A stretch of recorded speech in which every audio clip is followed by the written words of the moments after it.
ನಮಸ್ಕಾರ. ಧಮನಿ ಕಿಚನ್ಗೆ ನಿಮಗೆಲ್ಲ ಇನ್ನೊಮ್ಮೆ ಆತ್ಮೀಯ ಸ್ವಾಗತ. ಇವತ್ತು ನಾನು ಹಲಸಿನ ಬೀಜದಿಂದ ಒಂದು ರುಚಿಕರವಾದ ಹಪ್ಪಳ ಮಾಡೋದನ್ನು ತೋರಿಸ್ತಾ ಇದ್ದೀನಿ. ಇದರ ಟೇಸ್ಟ್ ತುಂಬಾ ಚೆನ್ನಾಗಿರುತ್ತೆ. ಖಂಡಿತ ಒಂದು ಸಲ ಟ್ರೈ ಮಾಡಿ. ಬನ್ನಿ ಈಗ ಇದನ್ನು ಹೇಗೆ ಮಾಡೋದು ಅಂತ ನೋಡೋಣ. ಹಲಸಿನ ಬೀಜದ ಹಪ್ಪಳ ಮಾಡೋದಕ್ಕೆ ಬೇಕಾಗೋ ಇಂಗ್ರೀಡಿಯೆಂಟ್ಸು. ಫಸ್ಟು ನಾನಿಲ್ಲಿ 1 ಬೌಲ್ ಹಲಸಿನ ಬೀಜನ ತೊಗೊಂಡಿದ್ದೀನಿ. ನಾನು ಇದಕ್ಕೆ ಹಸಿ ಹಲಸಿನ ಬೀಜನ ತೊಗೊಂಡಿದ್ದೀನಿ. ಒಣಗಿರೋ ಬೀಜದಿಂದ ಕೂಡ ಮಾಡ್ಬೋದು. ಬಟ್ ನೋಡಿ, ಈ ಥರ ಕಟ್ಟಾಗಿರೋದಿರುತ್ತಲ್ಲ, ಇದು ಒಣಗ್ತಿದ್ದಂಗೆ ಹಾಳಾಗಿಬಿಡುತ್ತೆ. ಹಸಿದು ಮಾಡಿದ್ರೆ ನಾವು ಇದನ್ನು ಕೂಡ ಯೂಸ್ ಮಾಡ್ಕೋಬೋದು. ನಾನಿದಕ್ಕೆ 1 ಬೌಲ್ ಹಲಸಿನ ಬೀಜ ತೊಗೊಂಡಿದ್ದೀನಿ. ಇದಕ್ಕೆ 1 ಚಿಟಿಕೆ ಇಂಗು, ರುಚಿಗೆ ತಕ್ಕಷ್ಟು ಉಪ್ಪು, 1 ಚಮಚದಷ್ಟು ಚಿಲ್ಲಿ ಫ್ಲೇಕ್ಸು, ಸ್ವಲ್ಪ ಜೀರಿಗೆ, ಆಮೇಲೆ ಒಂದು 2 ಸ್ಪೂನಷ್ಟು ಕಾರ್ನ್ಫ್ಲೋರ್ ಇಲ್ಲ ಅಂದರೆ ಮೈದಾ ಹಿಟ್ಟನ್ನು ಕೂಡ ಯೂಸ್ ಮಾಡ್ಬೋದು. ಅಷ್ಟು ಹಲಸಿನ ಬೀಜನ ಒಂದು ಕುಕ್ಕರ್ನಲ್ಲಿ ಹಾಕಿ ಇದನ್ನು ಈಗ ಒಂದು ಸಲ ವಾಶ್ ಮಾಡ್ಕೊತೀನಿ.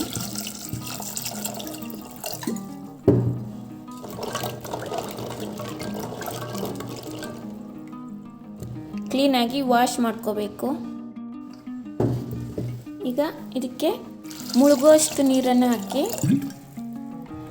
ಇದು ತುಂಬ ಮೆತ್ತಗಾಗೋವರೆಗೂ ಬೇಯಬೇಕು.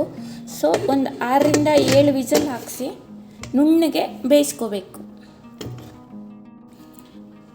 ಇದಾಗಿದೆ. ಇವಾಗ ನೋಡೋಣ ಬೆಂದಿದೆಯಾ ಅಂತ.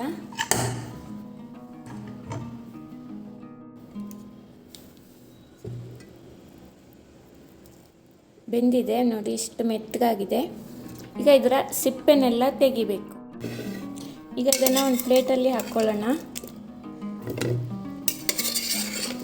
ನೀರು ಹಾಕೋದು ಬೇಡ, ಬೀಜ ಮಾತ್ರ ತೆಗೆದು ಹಾಕ್ಕೊಳ್ಳಿ.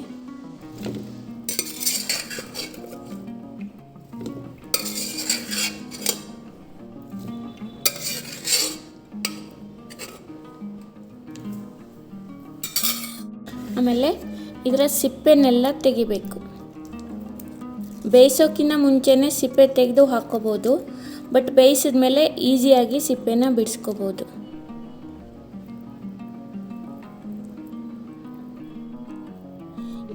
ಈ ಕೆಂಪು ಸಿಪ್ಪೆ ಬೇಕಿದ್ರೆ ತೆಗೀರಿ, ಇಲ್ಲಾಂದರೆ ಓಕೆ.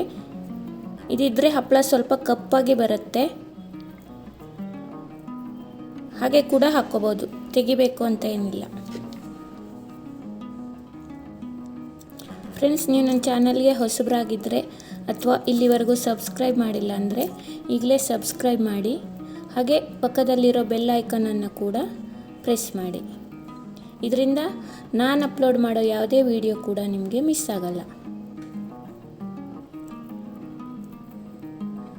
ನಾನು ಫುಲ್ಲು ತೆಗಿತಾ ಇಲ್ಲ, ಸ್ವಲ್ಪ ತೆಕ್ಕೊಂಡಿದ್ದೀನಿ. ಆಪ್ಷನಲ್ ಅದು, ಹಾಗೆ ಬಿಟ್ಟರೂ ಏನೂ ಆಗಲ್ಲ. ರುಬ್ಬುವಾಗ ಅದು ನೈಸ್ ಆಗುತ್ತೆ.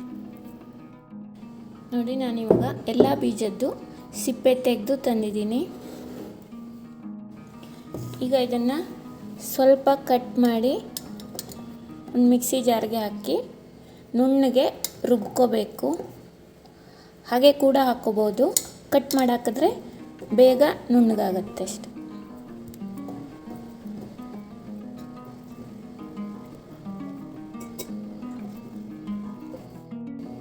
ಎಲ್ಲ ಒಂದೇ ಸಲ ಹಾಕ್ಕೊಳ್ಳೋದು ಬೇಡ, ಅರ್ಧ ಮಾತ್ರ ಹಾಕ್ಕೊಂಡಿದ್ದೀನಿ. ಇದನ್ನು ಆಮೇಲೆ ಇನ್ನೊಂದು ಸಲ ಮಾಡ್ಕೊಳ್ಳೋಣ. ಈಗ ಇದಕ್ಕೆ ಸ್ವಲ್ಪ ಇಂಗು ಮತ್ತು ರುಚಿಗೆ ತಕ್ಕಷ್ಟು ಉಪ್ಪು ಮತ್ತು ಕಾರ್ನ್ಫ್ಲೋರ್ ಇಲ್ಲ ಅಂದರೆ ಮೈದಾ ಹಿಟ್ಟನ್ನು ಕೂಡ ಯೂಸ್ ಮಾಡ್ಬೋದು. ನಾನು ಸ್ವಲ್ಪ ಹಾಕ್ತೀನಿ, ಆಮೇಲೆ ಇನ್ನೊಂದು ಬ್ಯಾಚಿಗೆ ಸ್ವಲ್ಪ ಹಾಕ್ಕೊಳ್ಳೋಣ. ಇದಕ್ಕೆ ಸ್ವಲ್ಪನೇ ನೀರು ಹಾಕ್ಕೊಂಡು ರುಬ್ಕೋಬೇಕು. ಒಂದೇ ಸಲ ಜಾಸ್ತಿ ನೀರು ಹಾಕಬಾರ್ದು. ಇದು ಗಟ್ಟಿಯಾಗಿರಬೇಕು. ಇದನ್ನು ನುಣ್ಣಗೆ ರುಬ್ಕೊಳ್ಳೋಣ. ನೋಡಿ, ಇದು ಈ ಥರ ಆಗಿದೆ, ತುಂಬ ಗಟ್ಟಿ ಇದೆ. ಇವಾಗ ಇನ್ನೊಂದು ಸ್ವಲ್ಪ ನೀರು ಹಾಕ್ಕೋತೀನಿ, ಮತ್ತೆ ರುಬ್ಕೋಬೇಕು. ಹೀಗೆ ಸ್ವಲ್ಪನೇ ನೀರು ಹಾಕ್ಕೊಂಡು ನುಣ್ಣಗೆ ಪೇಸ್ಟ್ ಮಾಡ್ಕೋಬೇಕು. ಇದಾಗಿದೆ. ಇವಾಗ ನೋಡಿ, ಇಷ್ಟು ನುಣ್ಣಗೆ ಆಗಬೇಕು. ಇಷ್ಟು ಗಟ್ಟಿ ಇರಬೇಕು, ಜಾಸ್ತಿ ನೀರು ಹಾಕ್ಕೊಂಡು ತೆಳ್ಳಗೆ ಮಾಡ್ಕೋಬಾರ್ದು, ಈ ಥರ ಗಟ್ಟಿ ಇರಬೇಕು.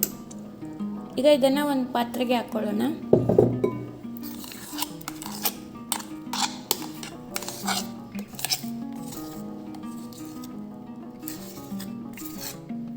ಇದೇ ಥರ ಇನ್ನುಳಿದಿರೋ ಬೀಜನೂ ಕೂಡ ನುಣ್ಣಗೆ ರುಬ್ಕೋಬೇಕು.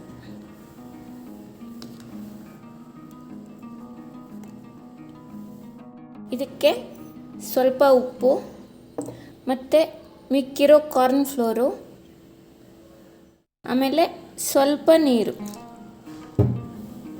ಇದನ್ನು ಈಗ ನುಣ್ಣಗೆ ಪೇಸ್ಟ್ ಮಾಡ್ಕೊಳ್ಳೋಣ. ಇದು ಕೂಡ ಆಗಿದೆ.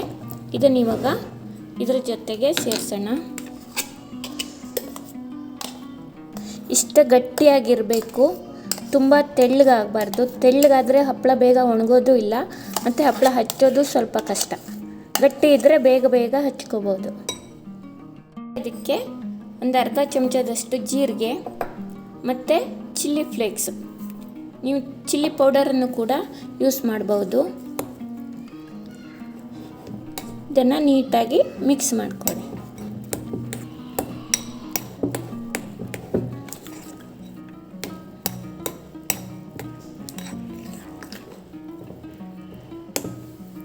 ನಾನು ಹಪ್ಪಳ ಹಚ್ಚೋದಕ್ಕೆ ಇಲ್ಲಿ ಪ್ಲಾಸ್ಟಿಕ್ ಶೀಟನ್ನು ನೀಟಾಗಿ ಒರೆಸಿ ಇಟ್ಕೊಂಡಿದ್ದೀನಿ.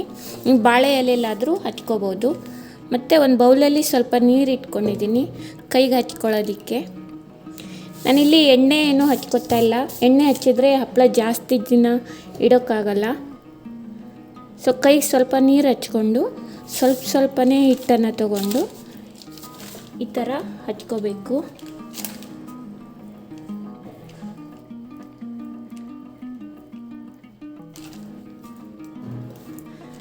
ಎಷ್ಟಾಗತ್ತೋ ಅಷ್ಟು ತೆಳ್ಳಗೆ ಹಚ್ಕೊಳ್ಳಿ. ಇದು ಹಿಟ್ಟು ಗಟ್ಟಿ ಇರೋದ್ರಿಂದ ತೆಳ್ಳಗೆ ಹಚ್ಕೋಬೋದು. ತೆಳ್ಳಗೆ ಹಚ್ಚಿದ್ರೆ ಚೆನ್ನಾಗಿ ಬರುತ್ತೆ.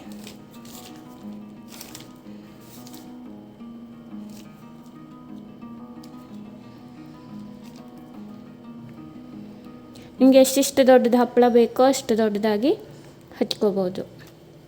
ನಾನು ಸ್ವಲ್ಪ ಚಿಕ್ಕದಾಗೆ ಮಾಡ್ಕೋತೀನಿ. ಇದೇ ಥರ ಎಲ್ಲವನ್ನು ಹಚ್ಕೋಬೇಕು.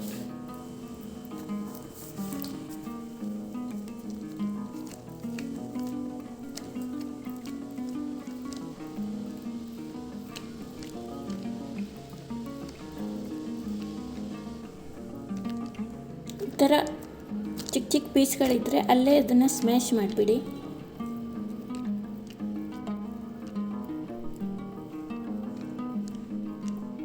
ಒಂದ್ಸಲ ಈಗ ಹಚ್ಚಿ ಆದಮೇಲೆ ಬೆರಳಿಂದ ಸ್ವಲ್ಪ ಮೇಲ್ಮೈಯನ್ನು ಸ್ವಲ್ಪ ನೈಸ್ ಮಾಡ್ಕೋಬೇಕು.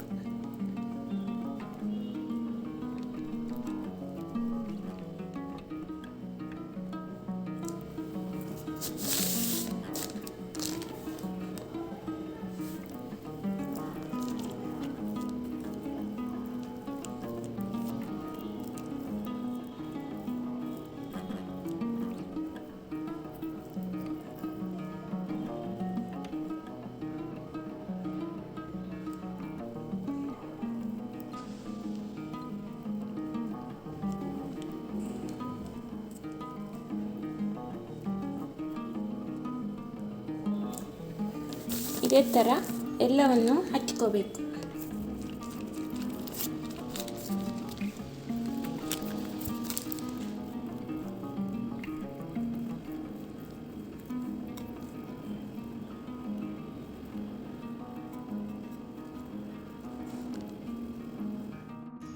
ನೋಡಿ, ನಾನಿಲ್ಲಿ ಎಲ್ಲ ಹಪ್ಪಳನೂ ಹಚ್ಚಿಟ್ಕೊಂಡಿದ್ದೀನಿ. ಇವಾಗ ಇದನ್ನು ಬಿಸಿಲಿನಲ್ಲಿ ಒಣಗಿಸ್ಬೇಕು. ಇದು ಚೆನ್ನಾಗಿ ಒಣಗಲಿಕ್ಕೆ ಒಂದು 3ರಿಂದ 4 ದಿನ ಬೇಕು.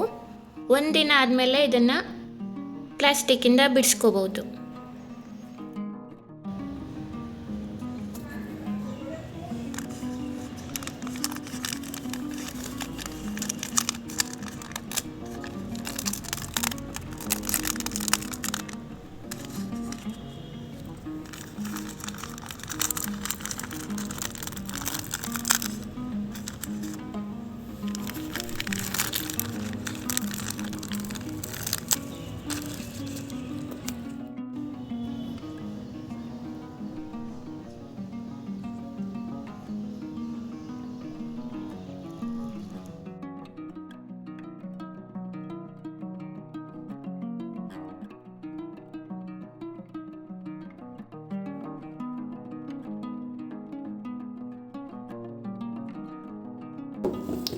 ನೋಡಿ, ಇದು ನಾನು 3 ದಿನ ಬಿಸಿಲಲ್ಲಿ ಚೆನ್ನಾಗಿ ಒಣಗಿಸಿದ್ದೀನಿ. ಒಣಗಿಸಿ ತಣ್ಣಗಾಗಿದೆ. ಬಿಸಿ ಇರುವಾಗ ಇದನ್ನು ಸ್ಟೋರ್ ಮಾಡಬಾರ್ದು. ಈ ಥರ ತಣ್ಣಗಾಗಿ ಸ್ವಲ್ಪ ಮೆತ್ತಗಾದ್ಮೇಲೆ ಏರ್ ಟೈಟ್ ಕಂಟೈನರಲ್ಲಿ ಸ್ಟೋರ್ ಮಾಡಿ ಇಡಬೇಕು. ಈಗ ಇದನ್ನು ಎಣ್ಣೆಯಲ್ಲಿ ಫ್ರೈ ಮಾಡೋಣ. ಇಲ್ಲಿ ಎಣ್ಣೆ ಬಿಸಿಗಿಟ್ಟಿದ್ದೀನಿ. ಇವಾಗ ಇದನ್ನು ಹಪ್ಪಳನ ಬಿಸಿಯಾದ ಎಣ್ಣೆಯಲ್ಲಿ ಹಾಕ್ತಾಯಿದ್ದೀನಿ.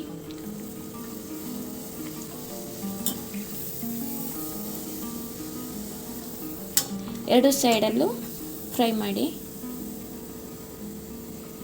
ಆಗಿದೆ. ಇದೇ ಥರ ಎಲ್ಲವನ್ನು ಕರ್ಕೋಬೇಕು ಎಣ್ಣೆಯಲ್ಲಿ.